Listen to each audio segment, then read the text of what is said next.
Good evening, everyone. Welcome to Rome again. I didn't hear the temperature before, Captain. I'm sure you can see it here on my forehead as well. Thank you all for coming. It's an absolute pleasure. But before I start telling you about Wael and the real Wael, now that he's married, we can reveal the secret. We have a special message. I know Abuna Shafiq told us before during the ceremony that we have a second surprise, and the surprise is about to be brought out. His Excellency George Koudi, our Lebanese ambassador to the Vatican,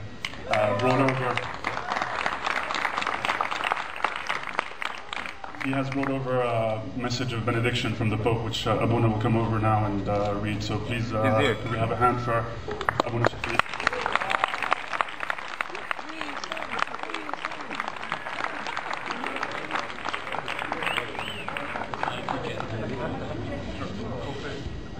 The Holy Father Benedict XVI cordially imparts the requested apostolic blessing to Wael Ghassan Sharbil and Pamela Gabi Mas'ad on the occasion of their marriage, with the prayers for the happiness of their Christian life together.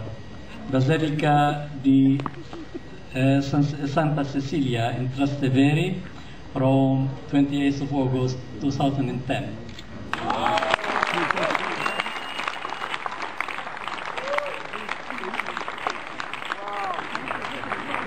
Thank you very much. I would have read it myself, but I haven't been to confession in a while. Luigi, can we please prepare the first slide? So, before I start, actually, just with the details, I want to thank everybody again. I want to thank my parents, without whose support none of this would be possible. I want to thank the Mas'ads, of course, for allowing us to, get rid of our son. It's a big weight off our shoulders, literally. But above all, a big thank you to all of you for making the effort. It means a lot to us that you are here to participate in this day, and we're eager to get the party going as well. So a few words. The bridesmaids, you all look gorgeous. Nearly as good as Ryan, Mark, and myself, which was quite impressive. So the point of this evening was to, for me to say a few words. I don't know why I was asked to speak. I'm not an expert on relationships. I think my lovely sister and my brother joke enough that usually my kind of relationship skills are better used as a recruiter for a mental asylum. So I did think, what can I offer them as words of wisdom on marriage or weddings? And I did remember I read something recently.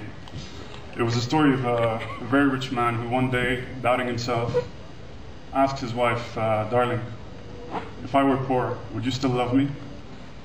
His wife looks at him, tells him, baby, I would always love you, even if you were poor, but I would miss you terribly. So I think it's fair to say I'm not here to comment on marriage or to give you any advice. Maybe ask my parents, their beautiful marriage is the best thing you can hope for.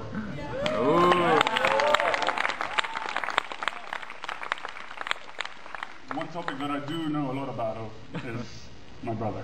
And I'm here to tell you a bit more about Wael and how he kind of made the journey. So this is Wael, when he was very young.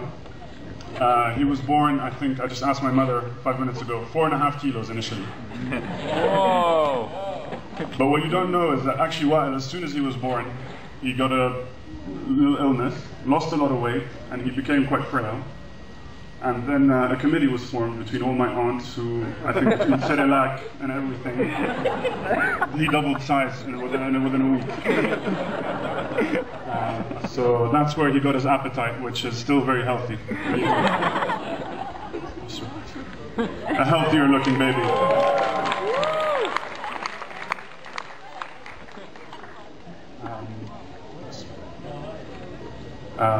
So Wael was born three years minus a day before me.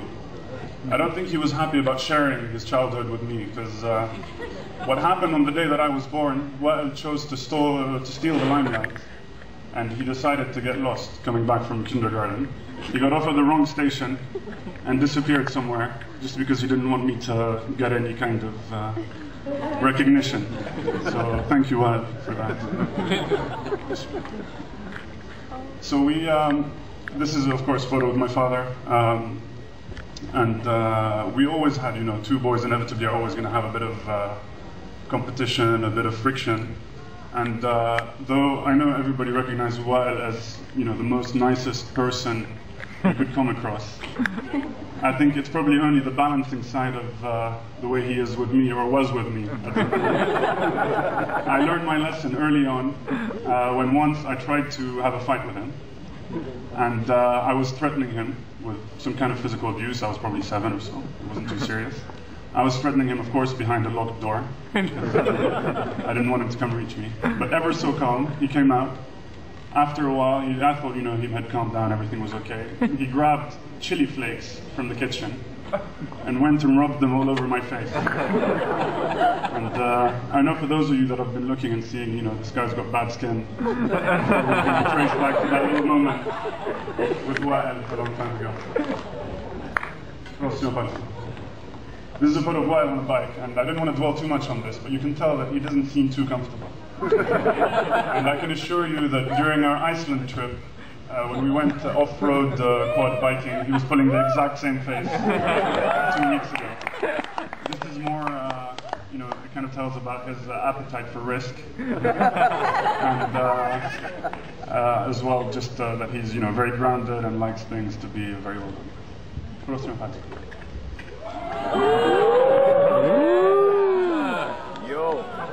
Everybody has a slight bad boy kind of period. And bad fashion taste. For some it lasts longer than others, but the Fresh Prince of Ain al-Amnani had a bad boy period as well at school, but it was kind of very short-lived, and he kind of transformed into the very elegant, gentlemanly person that you see in front of you today, and we're all very grateful for that. I'll give you other stories separately. Straightened up, haircut's still very iffy, but improved. Fashion taste, as I mentioned, was always still a bit of an issue. But then he straightened out, became an engineer, and he was on his way to work, and everything was fine. And then inevitably the partying side with Pamela, who was always a lot of energy, keeps it focused, and has great parties. And then inevitably as well with his boys, we took him to Iceland for his bachelor party, fairly unorthodox destination. It was a lot of fun, and here we were, trying to give him mental support for the big step that he was taking, and also physical support. And chiropractor's bills will be sent soon to you. And then just going to finish on this note. I think I've never seen Wael happier than when Pamela has been around him. It's such a calming influence between the two of them. Could probably come up to like anesthetic type of level in their coolness. I wish I was that cool, but it's been amazing, and I'm just going to leave you with a very short video of a few other photos, and I can't wait to see you all on the dance floor. Thank you very much for your time.